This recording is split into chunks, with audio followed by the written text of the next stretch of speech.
hard times for farmers got tougher under Trump because of his trade war. And now, according to Huffington Post, Midwestern farmers are filing the highest number of bankruptcies in a decade.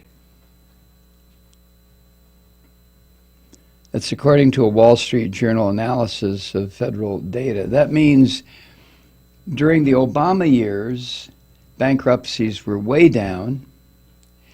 During the first 2 years of Trump, before the before the trade wars began, bankruptcies were not as prevalent. But now, the highest number of bankruptcies over the past 10 years are occurring. And farmers aren't hopeful about this year, 2019. It says twice as many farmers in Illinois, Indiana, and Wisconsin. Illinois, Indiana, and Wisconsin declared bankruptcy last year compared to 2008. Twice as many. It's according to the Seventh Circuit Court of Appeals and the Wall Street Journal.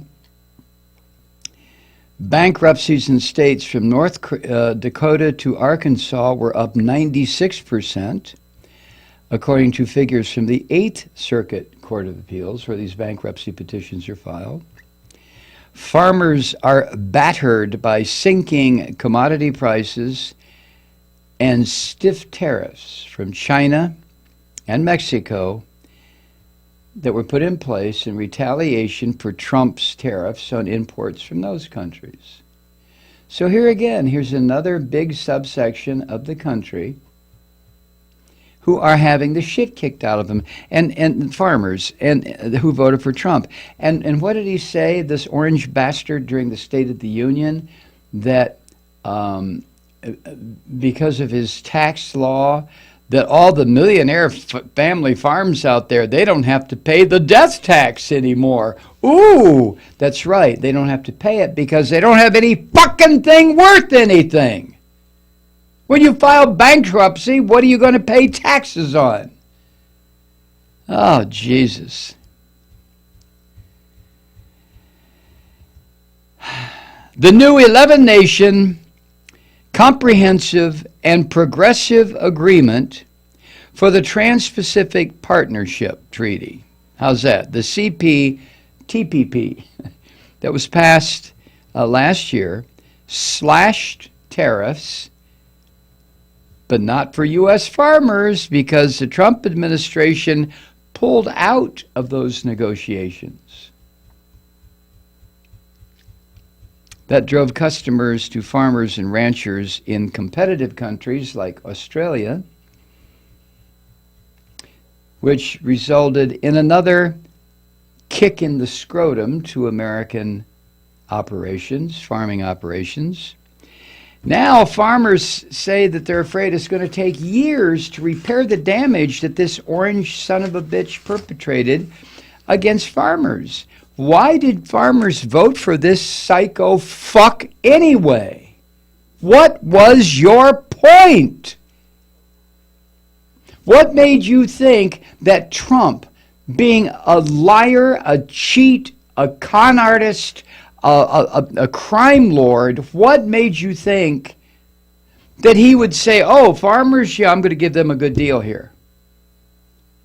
What? You going to vote for him again in 2020? Maybe not, huh?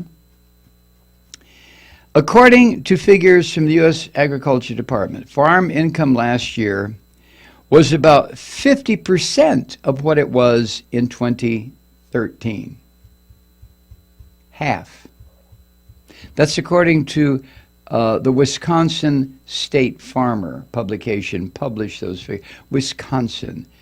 Let's see, that state, didn't that state go for Trump? You dumb shits. The dairy industry had been hopeful about meeting the growing demand in China for its products, but boom, down the commode.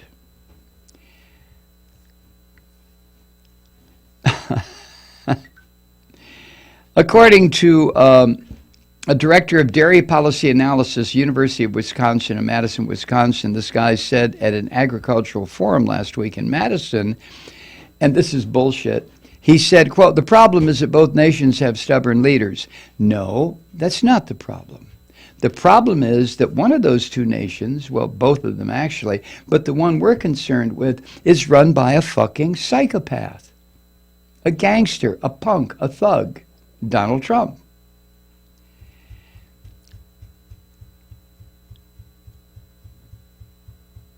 Soybeans also were a major victim for farmers.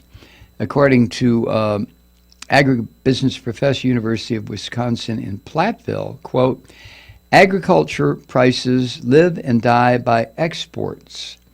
In all commodities, we're heavily dependent on China, especially where it concerns soybeans." And what did Trump do? His trade embargoes. There go the soybean farmers. So, government subsidies to farmers. Now remember, farmers are the ones who will tell you, oh, we don't like that big government shit. We just want to be left alone. Really? Okay, I can accept that, but being left alone when you have a president that you voted for who slaps trade barriers up, who slaps tariffs on imports, then you're not being left alone, are you? Anyway, government subsidies to farmers were up almost 20% last year over the previous year due to the $5 billion in tariff aid and $1.6 billion in disaster payments to farmers impacted by hurricanes, floods, and other disasters. But it wasn't enough money to stave off the end through bankruptcy for a number of them. This is part of Trump's gift to the people who voted for him.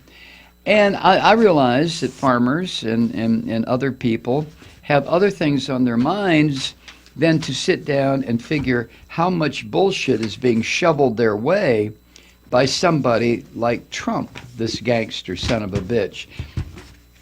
I realize that. On the other hand, I know a lot of you voted for Trump because you bought his bullshit. How could you be so fucking stupid? Lying Hillary? Uh-huh.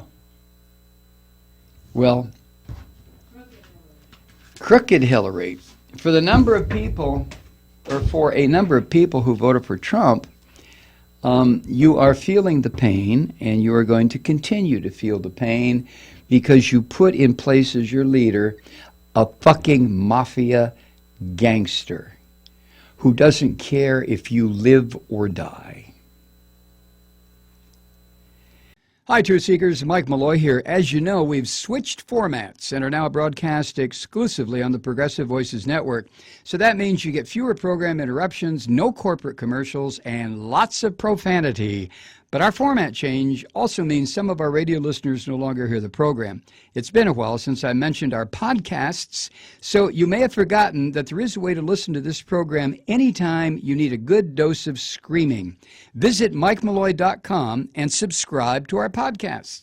You have your choice. You can listen to the ranting with the audio podcast or listen and watch me lose control with a video podcast subscription. As a podcast subscriber, you can download the program to your mobile device and take me with you wherever you go.